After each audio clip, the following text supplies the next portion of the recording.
brought a lot of traumas and it brought a lot of pain to the point that certain months of 2023 and 2024, I do not go out of the house. Kasi pag tinitingnan ako ng kahit sinong lalaki, sa tingin ko ay hinuhubaran ako. Ako po ay produkto ng kapabayaan ng isang pamahalaan na ang focus po ay magpayaman ng sarili, ng pamilya nila, at mag-indulge ng mga bagay na hindi naman dapat sa kanila. Sir Browner, kami po ay nagsisimba linggo-linggo. Ang number 1 panalangin po namin ay sana magkaroon ng intervention. Sana magkaroon ng divine intervention, kahit anong tulong mula sa Panginoon ay tatanggapin namin. Pupunta kami ng Kongreso para sa investigasyon sa flood control project. Ito po ay aking opinion, maaring mali at maaring tama.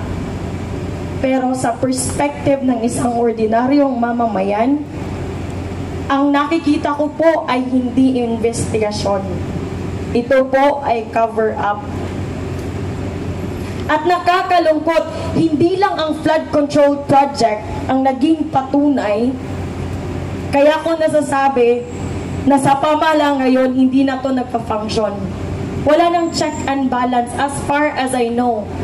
The 3 branches of the government, executive, legislative, and judiciary, they are supposed to be separate from each other to make sure that there is a check and balance in the government. General Browner, ang tanong ko po, sa tingin mo po ba ay may check and balance pa ang Pilipinas? Seriously? Ano po ang sagot sa tanong ko?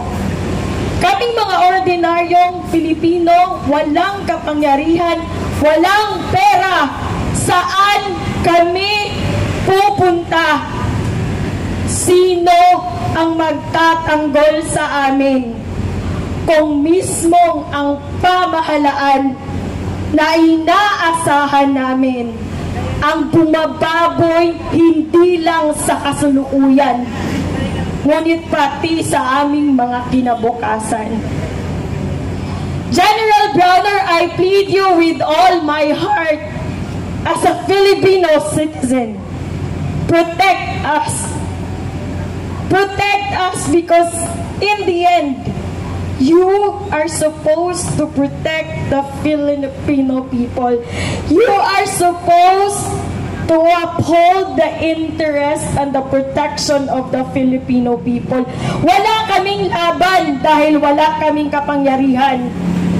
Pwede kaming mag-rally sa araw-araw. Walang makikinig sa amin dahil wala nang ngipin ang batas ng Pilipinas. It is a personal opinion, and yes, I can be wrong, I can be right, but ito ay perspective ng ordinaryong Pilipino. Saan kami pupunta? Saan po kami? Sino po ang aming aasahan? Wala po kaming presidenteng maaasahan. Kasi kahit nga sa napakasimpleng interview, nauutal pa.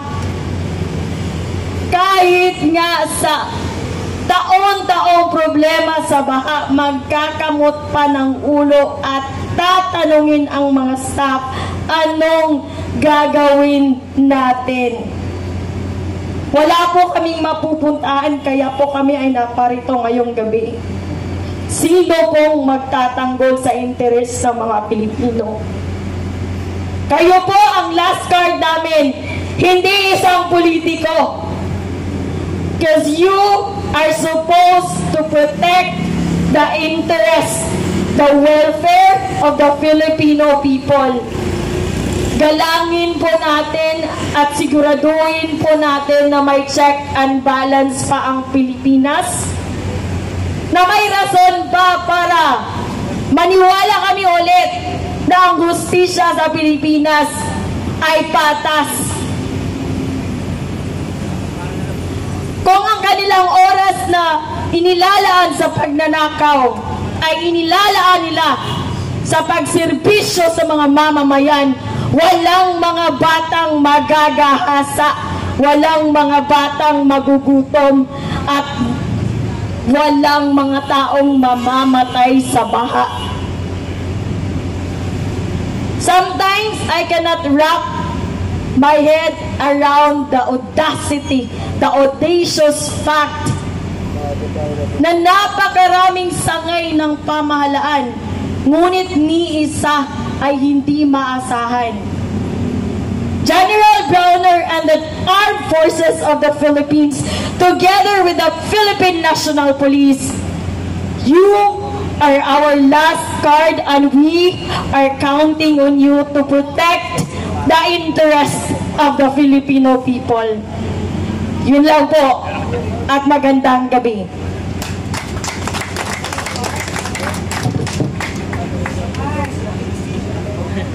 Next, hindi na pagod na.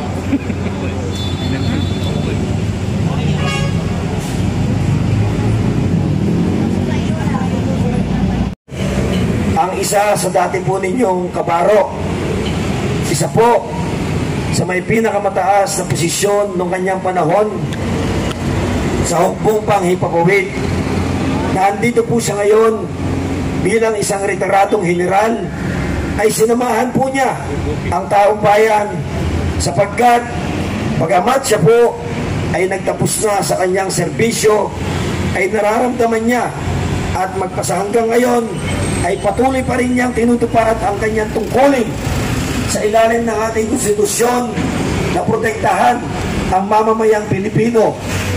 Nais ko po ang ipakilala sa inyo at tinatawagan ko po sa ibabaw ng tablado na sinamahan ang taong bayan ngayong gabi. Walang iba, bigyan po natin ng pagpupugay, General Romy Pugis. General Romy, sir.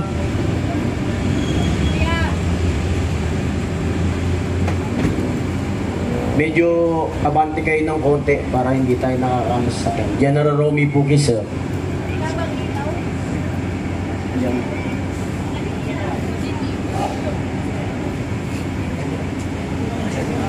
General Romy Pugis, sir.